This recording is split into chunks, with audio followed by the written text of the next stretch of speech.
যারা সৌদি আরবের প্রবাসী রয়েছেন, আপনারা যারা বাহিরে কাজ করেন অথবা যারা বিভিন্ন বিল্ডিং সাইডে কাজ করেন, রাস্তার কাজ করেন, আপনাদের উদ্দেশ্য করে আগামী 3 মাস সৌদি আরবে নতুন করে আইন জারি করেছে, যেটা অমান্য করলে যারা প্রবাসী রয়েছেন আপনাদের জেল জরিমানাও করা হতে পারে। প্রচণ্ড গরমে পুড়ছে মধ্যপ্রাচ্যের দেশগুলি, তাই যারা বাহিরে কাজ করা প্রবাসী শ্রমিকদের স্বাস্থ্য সুরক্ষা বিবেচনা করে আগামী 3 মাসের বিশেষ নির্দেশনা দিয়েছে মধ্যপ্রাচ্যের দেশগুলি, যেমন ওমান, কুয়েত, সৌদি সহ আরও অন্যান্য দেশগুলি। এসব দেশে কড়া রোদে উন্মুক্ত স্থানে কাজ করা সম্পূর্ণ নিষিদ্ধ করা হয়েছে।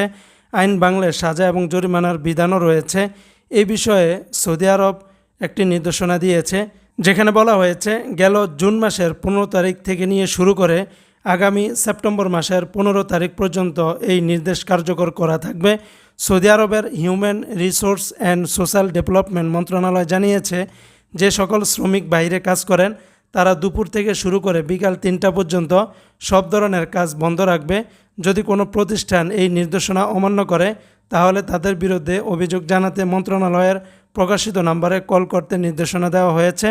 এর আগে কুয়েতেও এবং ওমানেও এরকম সিদ্ধান্ত অলরেডি জারি করা হয়েছে। তাই যারা প্রবাসী রয়েছেন আপনারা প্লিজ যারা বাইরে কাজ করেন উন্মুক্ত স্থানে, খোলা রোদে অথবা বিল্ডিং সাইটে, রাস্তাতে, আপনারা অবশ্যই দুপুর 12টা থেকে নিয়ে বিকাল 3টা পর্যন্ত অবশ্যই সব ধরনের কাজ কিন্তু বন্ধ করে রাখবেন। আর যারা বিশেষ করে সায়াতে বা বিভিন্ন মার্কেটে, সুপার শপে যারা কাজ করেন তাদের হিসাবটা ভিন্ন হবে। তো বন্ধুরা, এই ছিল আপডেটটি। ইনশাআল্লাহ পরবর্তীতে আবার কোনো আপডেট নিয়ে হাজির হব। আসসালামু আলাইকুম রহমতুল্লাহ।